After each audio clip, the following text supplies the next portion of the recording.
Selamat sore Bapak Ibu. Bagaimana kabarnya hari ini? Semoga dalam keadaan baik-baik saja.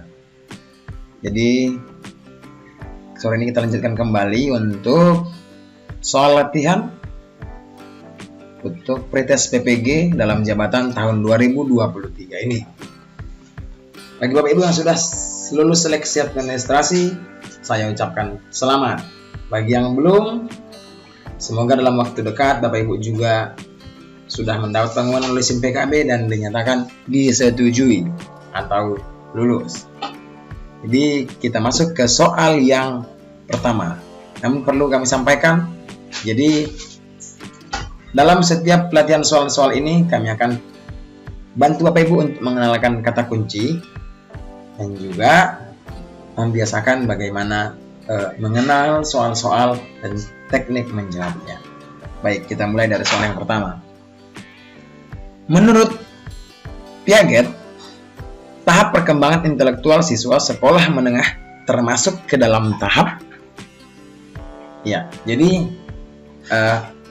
Piaget itu Bapak Ibu ada membuat sebuah penelitian, artinya untuk tahap perkembangan intelektual siswa atau murid. Jadi untuk sekolah menengah, artinya sekolah menengah itu mulai dari SMP, SMA, itu sudah sekolah menengah. Termasuk dalam tahap apa?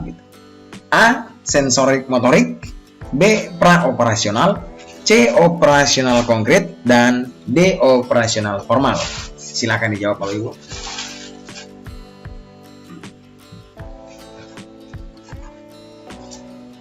Ya, jawabannya adalah operasional formal. Kenapa operasional formal? Ini dia tahapan yang menurut Piaget. Jean Piaget yang juga ahli biologi menghubungkan tahapan perkembangan kematangan fisik dengan tahapan perkembangan kognitif. Tahapan-tahapan tersebut adalah tahapan sensori motorik 0 sampai 2 tahun, pra-operasional 2 sampai 7 tahun, operasional konkret 7 sampai 11 tahun, dan operasional formal 11 sampai 15 tahun. Kita cek jawabannya, apakah ada pilihan operasional formal? Coba saya minimaliskan.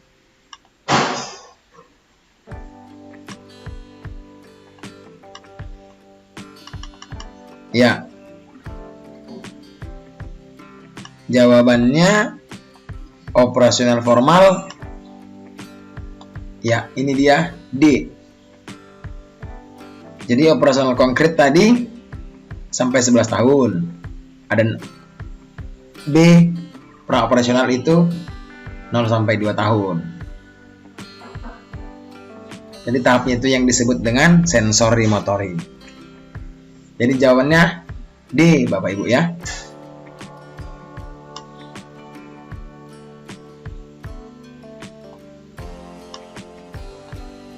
Baik, kita lanjut ke soal yang berikutnya.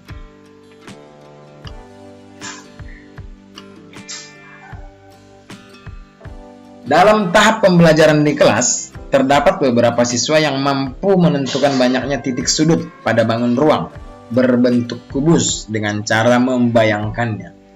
Potensi siswa tersebut dari aspek kecerdasannya tergolong ke dalam kecerdasan. Ya, jadi ada mungkin beberapa murid kita Bapak Ibu mampu membayangkan tentang beberapa hal yang kita sampaikan. Jadi dalam penelitian pendidikan itu dibagi Bapak Ibu.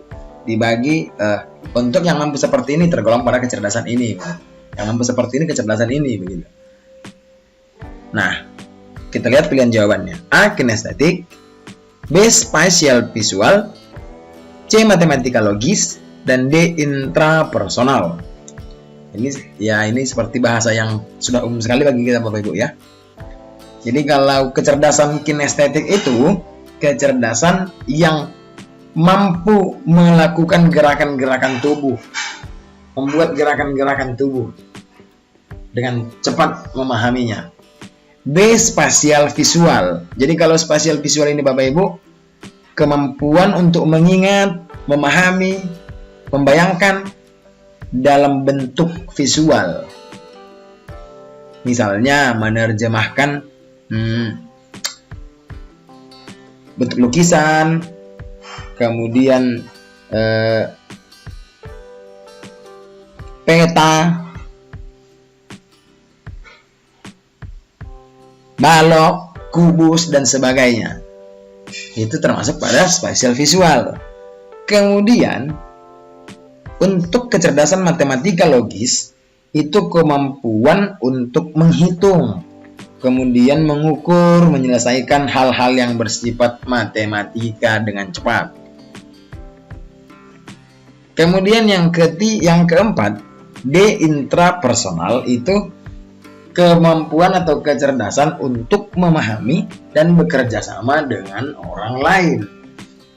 Sehingga jawabannya jelas dapat kita ya Bapak Ibu. Jawabannya adalah B. Spasial visual. Itulah kecerdasan seorang anak yang mampu menentukan banyaknya titik-titik sudut pada bangun ruang berbentuk kubus dengan cara membayangkannya. Kita lanjut ke soal yang berikutnya. Jadi di sini Bapak Ibu harus banyak-banyak berlatih. Jadi soal-soal seperti ini terkadang kita tidak membayangkan ini akan muncul soal seperti ini. Tapi dalam pedagogik pendidikan ya ini hal biasa soal seperti ini Bapak Ibu. Jadi Bapak Ibu harus tetap banyak berlatih. Kita lanjut ke soal yang berikutnya. Pembelajaran akan lebih efektif jika guru mengetahui terlebih dahulu karakteristik siswa, terutama dari kemampuan awal yang dimilikinya. Berikut merupakan cara untuk menentukan kemampuan awal siswa. Kecuali, jadi inilah Bapak Ibu, saya sebut atau kita sebut dengan hati-hati dengan kecohan soal begitu. Hati-hati dengan tanda kutip positif soal tipuan gitu. Karena ada kata kecualinya, maka kita harus mengingat. Mengetahui terlebih dahulu karakteristik siswa dari kemampuan awal yang dimilikinya. Berikut merupakan cara untuk menentukan kemampuan awal siswa tersebut. Ingat kata kecuali. A. Memberikan pertanyaan tentang materi yang telah dipelajari terlebih dahulu pada awal pembelajaran. B. Memberikan pretest pada awal pembelajaran menggunakan instrumen yang memadai tentang materi yang telah dipelajari terdahulu. C. Pada awal pembelajaran, siswa diminta untuk menuliskan kesulitan-kesulitan belajarnya terdahulu. D. Pada awal pembelajaran, siswa diminta untuk menuliskan testimoni tentang pembelajaran yang telah dilaksanakan sebelumnya.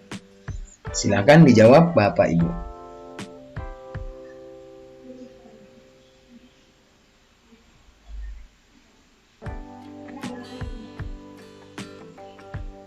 Ya, sangat mudah Bapak Ibu ya. Jawabannya adalah D. Kenapa D? Karena untuk mengetahui kemampuan awal siswa tidak dibutuhkan testimoni tentang pembelajaran yang telah dilaksanakan. Testimoni tidak dibutuhkan. Yang dibutuhkan itu bagaimana kemampuan awal murid, sehingga guru dapat memetakan apa yang menjadi kebutuhan murid. Kalau untuk saat ini yang dalam kurikulum Merdeka ini disebut dengan assessment kognitif dan assessment non kognitif. Begitu Bapak Ibu ya. Jadi kalau untuk testimoni tentu tidak dibutuhkan untuk menentukan kemampuan awal siswa, karena yang diminta adalah kecuali, atau sering juga dengan sebutan yang bukan, begitu biasanya yang disoal. Kemudian kalau B memberikan pretest itu Bapak Ibu tes awal artinya ya. Kemudian memberikan pertanyaan-pertanyaan tentang materi yang telah dipelajari, ya ini juga sama. Benar. Jadi jawabannya adalah D. Pada awal pembelajaran, siswa diminta untuk menuliskan testimoni tentang pembelajaran yang telah dilaksanakan sebelumnya. Jadi tidak dibutuhkan. Baik, kita lanjutkan ke soal yang berikutnya.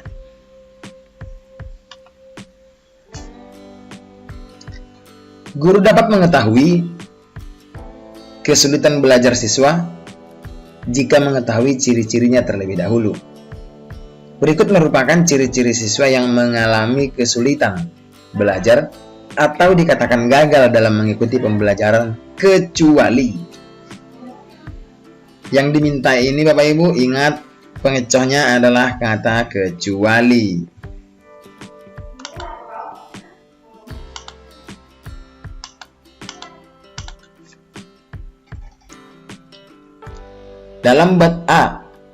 Dalam batas waktu yang telah ditentukan, siswa tidak dapat menunjukkan perilaku yang menonjol sesuai dengan indikator-indikator yang telah dirumuskan.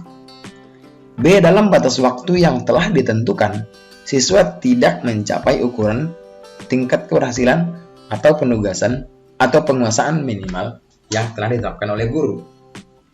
C. Tidak dapat mengerjakan atau mencapai prestasi yang seharusnya sesuai dengan tingkat intelijensinya. D. Tidak berhasil mencapai tingkat penguasaan yang diperlukan sebagai prasyarat bagi kelanjutan pada tingkat pelajaran berikutnya. Silakan dijawab Bapak Ibu. Ingat kata kecuali.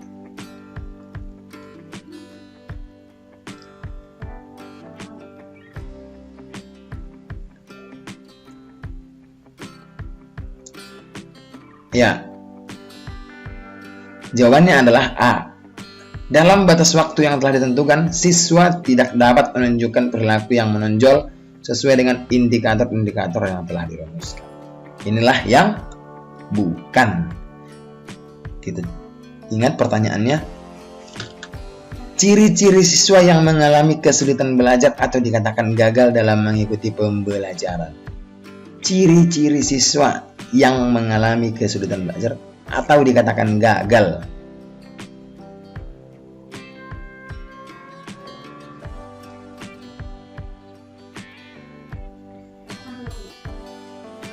Kecuali. Jadi kalau B dalam batas waktu ditentukan, siswa tidak dapat mencapai ukuran tingkat keberhasilan penguasaan minimal. Ya betul, atau KKM kan begitu. Kemudian tidak dapat mengerjakan atau mencapai prestasi yang seharusnya sudah sesuai dengan tingkat intelijensinya. Ya betul. D. Tidak berhasil mencapai tingkat penguasaan yang diperlukan sebagai prasyarat bagi kelanjutan pada tingkat pelajaran berikutnya. Ya. Jadi bukan perilakunya Bapak Ibu. Yang di A ini tidak dapat menunjukkan perilaku, sedangkan yang diminta adalah gagal dalam mengikuti pembelajaran. Sehingga jawabannya adalah A. Baik, kita lanjut Bapak Ibu ke soal berikutnya.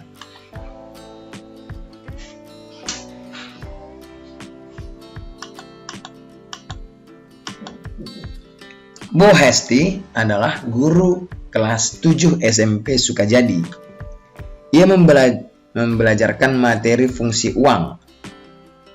Bu Hesti menempuh langkah-langkah sebagai berikut.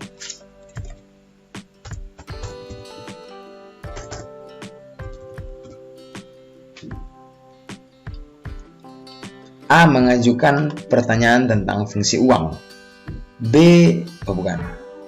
Titik pertama, mengajukan pertanyaan tentang fungsi uang. Kedua, menugaskan siswa membaca berbagai sumber belajar tentang fungsi uang dan mencatatnya. 3. Meminta beberapa siswa untuk mempresentasikan hasil kerjanya, kemudian guru memberikan penguatan. 4. Melaksanakan tes akhir. Ingat Bapak Ibu, pelajaran materi fungsi uang, langkah-langkah yang harus dilakukan. Teori belajar yang paling menonjol diterapkan Bu Hesti adalah, wah, ini yang diminta, ini teori belajarnya Bapak Ibu.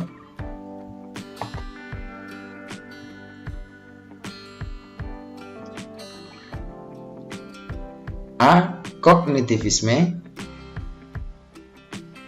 B. Behaviorisme, C. Konstruktivisme, dan D. Humanisme.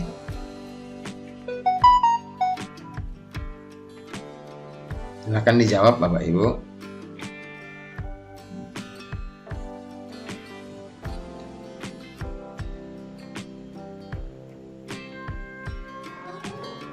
Ya, jawabannya adalah A. Kognitivisme.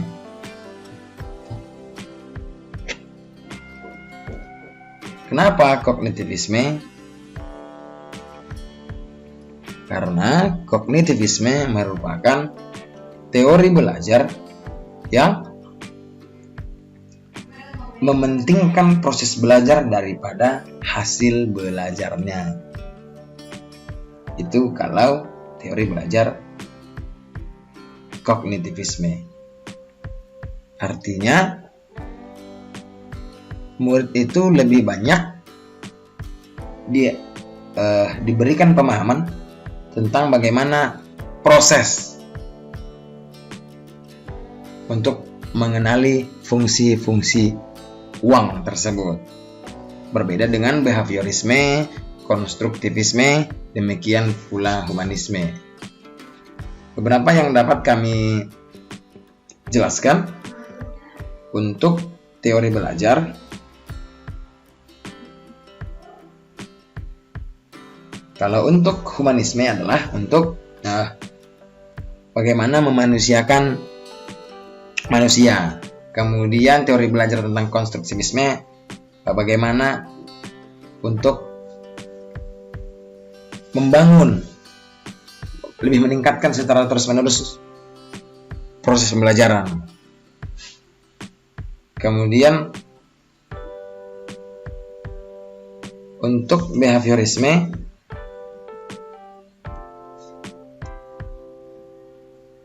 itu bagaimana merespon stimulus lingkungan. Artinya bagaimana membimbing pembelajaran dapat mencapai hasil pembelajaran yang telah ditetapkan sebelumnya. Jadi jawaban untuk soal ini adalah kognitivisme. Kita lanjutkan ke soal yang berikutnya.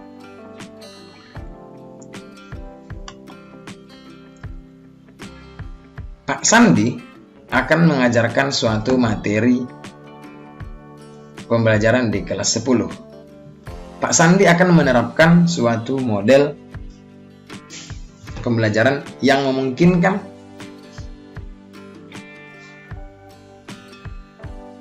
para peserta didik belajar dalam kelompok. Tetapi Pak Sandi hanya membantu peserta didik yang mengalami kesulitan secara individual. Model pembelajaran yang sesuai adalah A. Student Team Achievement Division, B. Team Assist Individualization, C. Jigsaw, D. Team Game Tournament. Silakan dicari Bapak Ibu, silakan dijawab.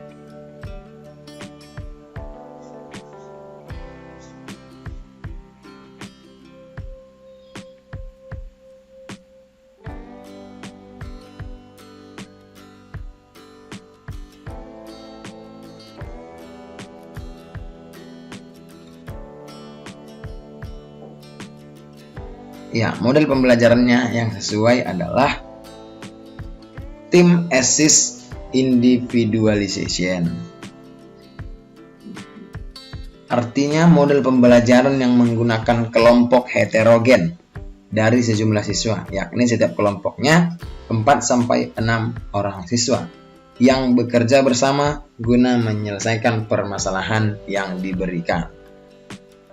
Itu yang menjadi jawaban model pembelajaran untuk pembelajaran yang dilakukan oleh Pak Sandi yang memungkinkan peserta didik untuk belajar kelompok. Namun Pak Sandi hanya membantu peserta didik yang mengalami kesulitan secara individu.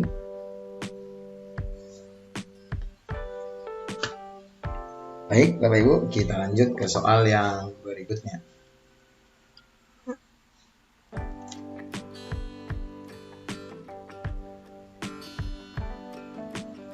Struktur materi ajar atau pengetahuan berupa prosedur fisik idealnya dapat disampaikan oleh guru dalam pembelajaran melalui metode A. Demonstrasi, B. Inquiry, D. Pengamatan, dan E. Silakan dijawab Bapak Ibu.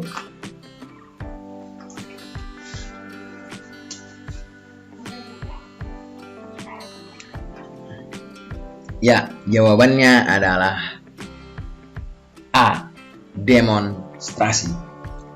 Jadi struktur materi dalam pembelajaran melalui metode demonstrasi. Artinya murid-murid diberikan kesempatan oleh guru untuk mendemonstrasikan atau mencontohkan, mempraktikkan berupa prosedur fisik. Ya, itu dia Bapak Ibu untuk jawaban dari soal ini. Jadi untuk sore hari ini itu saja Bapak Ibu, tetap semangat untuk berlatih bagaimana mengenali soal-soal ya. Semoga sukses Bapak Ibu untuk seleksi akademik yang akan dilaksanakan pada bulan Juli nanti. Semoga tidak ada halangan akan dilaksanakan pada bulan Juli. Tetap semangat, terima kasih dan sampai jumpa.